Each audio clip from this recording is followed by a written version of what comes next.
Hello guys, আপনারা ইতিমধ্যে Paytm band হওয়ার কথা শুনে থাকবেন। বিভিন্ন আর্টিকেলে কিংবা নিউজ চ্যানেলেও এই খবরটি শুনে থাকবেন। তাই জন্য বেশ কিছুজন পেটিএম অ্যাপটিকে আনইনস্টল করে দিচ্ছে। কেউ কেউ আবার পেটিএম পেমেন্টস ব্যাংক থেকে দ্রুত টাকা তুলে নিচ্ছেন, কিন্তু কেউই সঠিক খবরটি শুনছেন না। সবাই প্যানিক করছেন। সত্যিই কি পেটিএম 29শে ফেব্রুয়ারির পরে বন্ধ হয়ে যাবে? সত্যিই কি 29শে ফেব্রুয়ারির আগে সব টাকা তুলে নিতে হবে? আজকের এই ভিডিওটিতে আপনাদের জানাবো সত্যি কি ঘটেছে এবং আপনাদের কি কি করণীয় রয়েছে।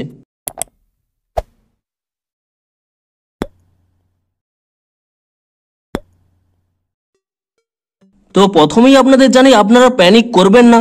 আরবিআই একটি নোটিশ দিয়েছে পেটিএমকে যে 29শে ফেব্রুয়ারির পরে পেটিএম পেমেন্টস ব্যাংকের সাথে আর কোনো নতুন গ্রাহক যুক্ত হতে পারবেন না এবং ওই ডেটের পরে নতুন করে আর কোনো টাকা পেটিএম পেমেন্টস ব্যাংকে জমা করা যাবে না। বেশ কিছু নিয়ম পালন না করার জন্যই পেটিএম এর বিরুদ্ধে আরবিআই এই পদক্ষেপ নিয়েছে। কিন্তু আপনারা ক্লিয়ার থাকুন যে আপনারা যদি পেটিএম এর সাথে অন্য যে কোনো ব্যাংক অ্যাড করে বিভিন্ন পেমেন্ট করে থাকেন, গুগল পে, ফোনপের মতন, তাদের কিন্তু কোনো সমস্যা হবে না।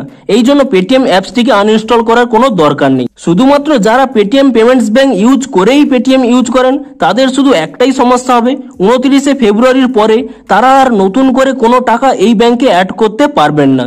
কিন্তু আপনার পেটিএম পেমেন্টস ব্যাংকে যদি কোনো টাকা থেকে থাকে, তা আপনি 29শে ফেব্রুয়ারির পরেও যবে খুশি উইথড্রয়াল কিংবা অন্য অ্যাকাউন্টে ট্রান্সফারও করতে পারবেন। তাই জন্য তাড়াহুড়ো করে এখনই পেটিএম পেমেন্টস ব্যাংক থেকে টাকা তোলার দরকার নেই। 29শে ফেব্রুয়ারির পর থেকে শুধুমাত্র নতুন কোনো গ্রাহক যেমন যুক্ত হবে না পেটিএম পেমেন্টস ব্যাংকের সাথে, তেমনই শুধুমাত্র নতুন করে কোনো টাকা অ্যাড আপনারা এই ব্যাংকের সাথে করতে পারবেন না। কিন্তু আপনারা অন্যান্য ব্যাংকের মতোই এই ব্যাংক থেকেও টাকা তুলতেও পারবেন কিংবা অন্যান্য ব্যাংকেও টাকা ট্রান্সফার করতে পারবেন। তাই অযথা প্যানিক হবেন না।